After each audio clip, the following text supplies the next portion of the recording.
And welcome everyone to Sports Talk Line, where we talk sports 24/7, 365. And on today's episode of Battle for the Big East, we'll be talking Xavier basketball with Captain X himself, Jason Meyer. Jason, how you doing? Hey, I'm doing great. Happy to be here, man. Couldn't be better. Yeah, you can tell by the big grin on his face that we're just going to get right into it. So Xavier with a convincing win over arch rival Cincinnati last night. And I feel like I'm waiting for the head coaches to have a steel cage match sometime, to say the least. But how does it feel with Xavier getting another win in the Crosstown Shootout against Cincinnati? Man, I'm telling you, there's nothing sweeter. I don't know if the entire fan base would agree with me, but I think most would. It is the sweetest win, the most satisfying win on the schedule. Other than the NCAA tournament, there's nothing sweeter than beating Cincinnati. Obviously, there's Villanova, and that game obviously means more from a basketball perspective. Will help your Ken Pom more. But this, I mean, it's hard to really describe to anyone else like how deep the hatred is between these two teams. I mean, 3 miles away, it's intertwined with your entire life growing up. I mean, if you wear Xavier to school, the UC fans are going to ride you every single day. Like, it is so deep, the hatred in that rivalry. So, and obviously winning going away too. There's nothing sweeter than that. Yeah, it reminds me a little bit of Auburn versus Alabama, where people need to declare, I believe, in college football. It definitely brings it up too. But I mean, one of the things that's just stuck out from an outsider perspective, outside of the Xavier fan base, has been the emergence of Jack Nunge. Like, fill us in on that story. It's been unbelievable. I mean, we had pretty high expectations for him. I mean, obviously he was, a highly touted transfer. But at the same time, though, he was coming off a lot of injuries. So, and he was injured. He didn't really even practice much, coming into the season. So we were thinking he'd maybe be integrated by like mid-season. In his first couple games, he looked a little rusty, a little shaky. But oh my goodness, I mean, especially in the shootout to go 32 and 15 like that. And that's what we've been needing too. I mean, as good of a player as Freemantle is, interior presence, especially defensively, is not his forte. So, I mean, you added Jack Nunge to the mix, just absolutely dominating glass and interior defender. Oh my goodness, man. And I mean, to go with Colby Jones and Paul Scruggs and guys that we feel like are other all Big East level kind of players, to do that in the shootout is pretty, that says a lot. That's a pretty legendary performance. Yeah, I think from the outsider, I remember Xavier a few years ago under Chris Mack, they were known for just to be big and physical, back to, I think, Matt Steinbeck would be one, Tyler Jones, just all those guys, they'd just be big. Yep. I think James Farr was another one. Now I think they kind of switched up a little bit where they're more guard oriented, to say the least. But, you mentioned Zack Freemantle, and he is one. That's an interesting story and one to watch. The reason why is because Zack Freemantle, outside of Paul Scruggs, maybe even more so, first team All Big East. A lot of people are expecting a big season out of Freemantle. He came out of nowhere as a freshman, developed even more as a sophomore. Apparently injuries came up. He was, he's starting to work his way in. And especially with the emergence of Nunge, how would Freemantle be impacted by that? Yeah, I think it's a really good question. I think it was – if there's one player I'm not worried about, it's Zack Freemantle. I mean, and because what he does too, he's not super athletically dependent. He's just good at putting the ball in the basket. I mean, honestly, as simple as that sounds, he's just good at putting the ball in the hole. But he's really come in really, really nicely. I mean, he's only been active for, I think, 3 games now. First game, obviously, kind of like Nunge when he was coming in. A little shaky, and then he went off midweek against Ball State, 23 points. I mean, he was doing it effortlessly. And he looks like himself again. But I think with he and Nunge, I think they do want to play both of them together.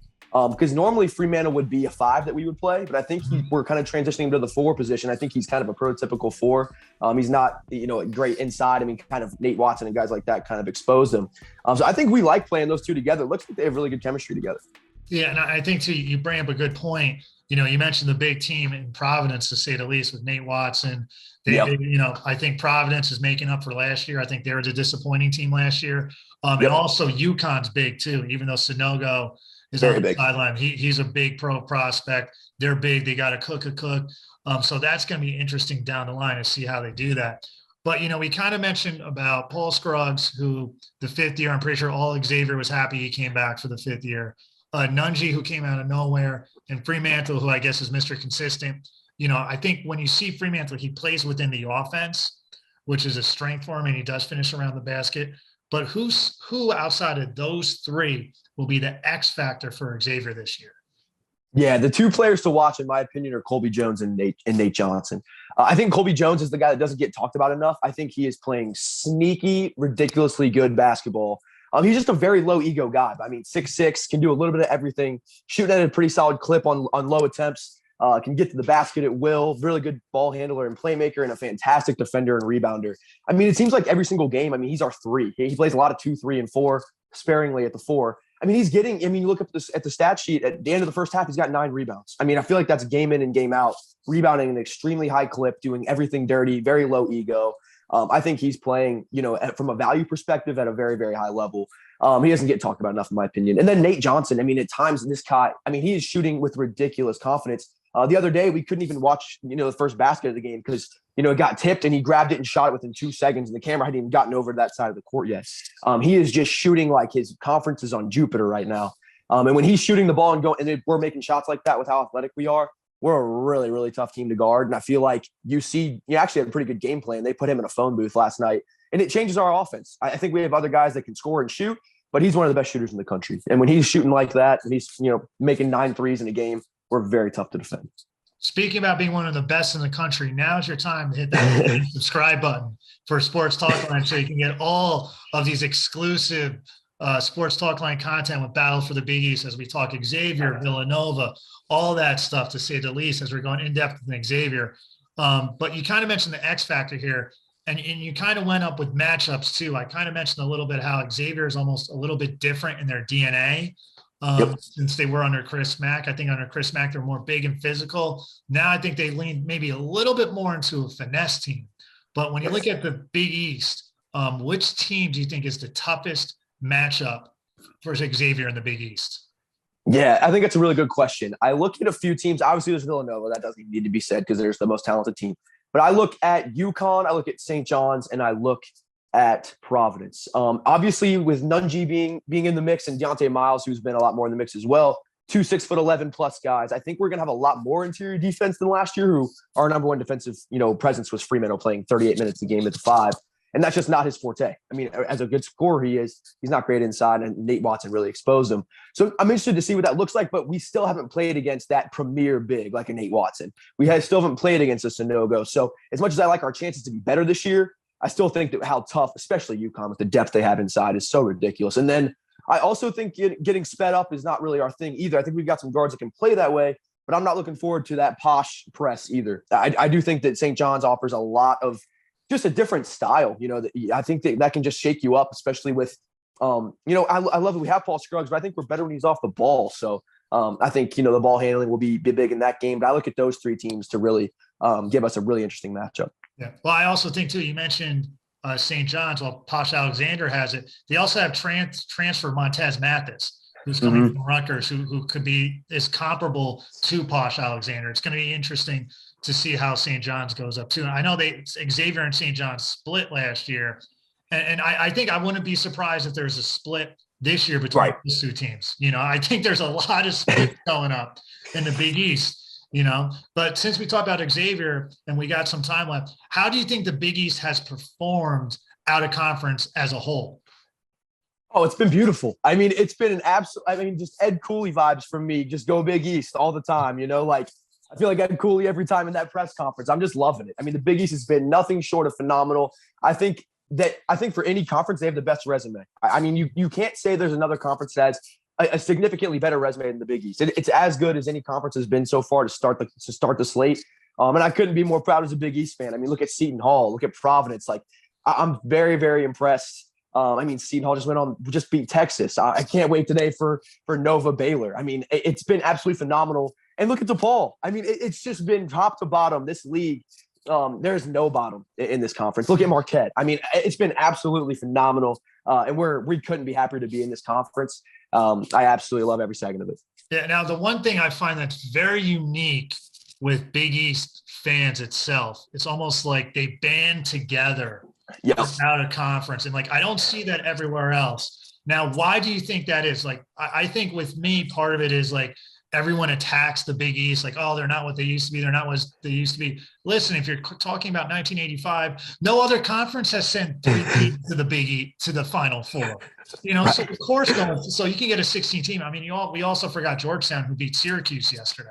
So I think everyone's happy with that. But why do you think there's so much, camaraderie with the Big East fans, and they start rooting for each other and out of conference schedule? Yeah, I think there's a lot of angst towards that ESPN Obviously I think ESPN tried to bury the Big East. I think they wanted to bury that conference. Obviously they made the 30 for 30 ranking for the Big East. Mm-hmm. They've obviously pandered to their what they own and their money-making organizations, all that kind of fun stuff, the conferences that they have. So I definitely think that we've kind of taken that personally. I think we all align too from a basketball perspective. I think all of us are very, very branded the same way. We're all tough, physical schools that really prioritize basketball. And then I think ESPN kind of came at us. And I think we were all kind of like, all right, let's band together. And it's better for us if our conference is good. I think we all kind of realize that. If we're good at a conference together, it helps all of us individually. So I think we kind of realized that. And I think all of us kind of being on the same page, sharing similar values, and obviously not caring about football. I think it's just kind of aligned us in that kind of way. Yeah, and I also think too, seeing the Big East not being a football conference, it helps so much with this realignment, because who thought Texas and Oklahoma would jump to the SEC? Big East doesn't have to worry about it. And right. I'm going to hit you over the head with this one. I haven't prepared you for this. There's always talk of realignment. UConn coming back to the Big East made a lot of sense. They have 11 Big East teams now. Which team do you think would be the best fit to come into the Big East? We get this question a lot. And to be honest with you, I think there would have to be a major change in a school in this region for that to happen. I don't think that we need to make a move. I don't think there's a school that, unless Gonzaga suddenly gets up and moves, to Albany or something. Yes. I don't think that there's an obvious fit.